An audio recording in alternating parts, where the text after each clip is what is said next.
Welcome to today's lesson, Other Trigonometric Functions. Here we're going to look at the graphs of tangent, cotangent, secant, and cosecant. So first we'll look at tangent. When you look at the graph of tangent, which you should have already practiced working with in your guided investigation, tangent has stretches where it's undefined, and we have vertical asymptotes. Between each set of vertical asymptotes at the halfway point, it equals 0. Between each 0 and asymptote, it goes up to 1 on the right and down to -1 on the left. And I consider these the 5 key points, the 2 asymptotes, the 0, and the 1 and the -1. And then you just draw a smooth curve through these points. Notice that the period of tangent is pi, not 2 pi like sine and cosine. And that would mean then that the formula for the period is equal to pi over b, not 2 pi over b. Let's talk about the domain. The domain of tangent is all real numbers except where the asymptotes are. Well, you can't possibly list all the asymptotes because that would be all real numbers. So we have to write an expression for the asymptotes. So I'm going to say x cannot equal, and I'm just going to pick the first one I see to the right of 0, and that's pi over 2. And then notice that the distance between each set of asymptotes here is pi. So if I add pi, I get another asymptote, but I need to be able to add all multiples of pi. So I'm going to put a k, and then I have to say that k is an integer. Now the range is easier, it's all real numbers. Now we can do transformations to the tangent function. We call a, or the absolute value of a, the stretching factor. Normally that would be considered amplitude, but tangent does not have extremum, so we really just have to account for a vertical stretch, and so that would be the absolute value of a. If a is negative, there would be a reflection. We already talked about the period. We talked about the domain. The range is all real numbers. There is no amplitude, and tangent of x is an odd function. Now let's talk about the graph of cotangent. So when you think of cotangent being the reciprocal of tangent, anywhere that tangent was 0, cotangent has asymptotes. So the tangent of 0 was 0, and the tangent of pi is 0. And anywhere that tangent was undefined, cotangent is equal to 0. So the tangent of pi over 2 was undefined, which means cotangent is 0. Now between each 0 and asymptote on the left at the halfway mark, you go up to 1, and on the right you go down to -1, and then you join with a smooth curve. The domain is all real numbers except for where the asymptotes are, so x cannot equal, I see my asymptotes at 0, pi, 2 pi, and so on, so I'm going to say x cannot equal pi k, where k is an integer, and the range is all real numbers.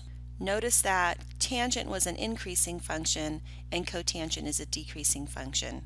Now we're going to talk about cosecant. Cosecant is the reciprocal of sine, and typically when I graph cosecant, I graph sine first. So I'm just going to sketch in my sine function. And because cosecant is the reciprocal of sine, everywhere that sine is 0, cosecant has to be undefined. So I'm going to put vertical asymptotes everywhere that sine is equal to 0.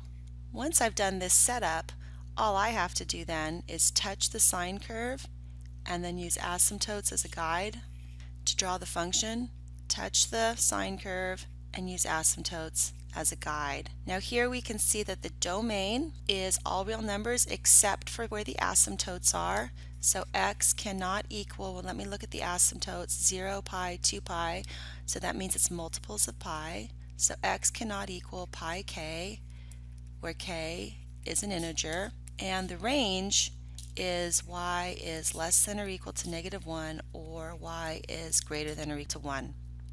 Now we'll look at the graph of secant of x, which is the reciprocal of cosine. So I'm going to sketch the graph of cosine here.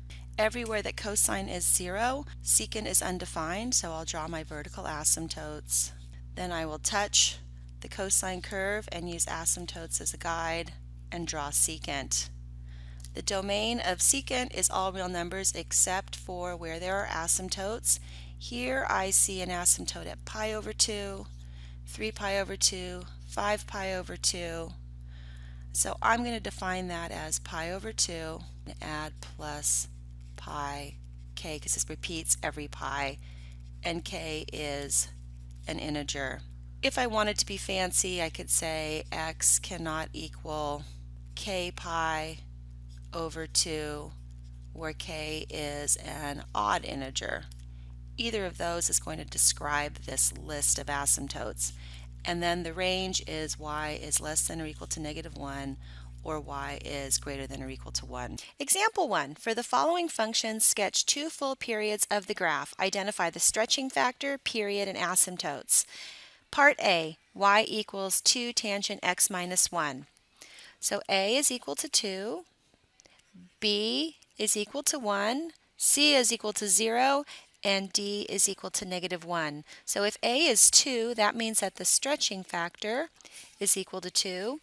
If B is equal to 1, we know that the period for tangent is pi over B, so that means that the period is pi, and then the new midline is going to be y equals -1. So because there is a vertical shift down, it means the midline has gone down 1 unit, so you always should start by drawing the midline.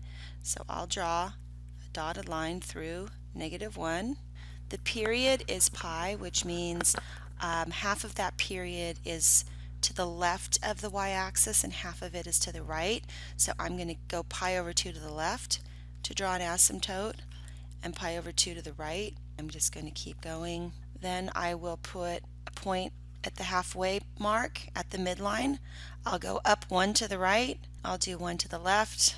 I've got my 5 key points, and I'll draw a smooth curve using asymptotes as a guide. So now I've filled in several periods, and we were asked to write the equations of the asymptotes. Well, the asymptotes occur at x equals pi over 2 plus pi k. Part B, y equals 2 cosecant x minus 1.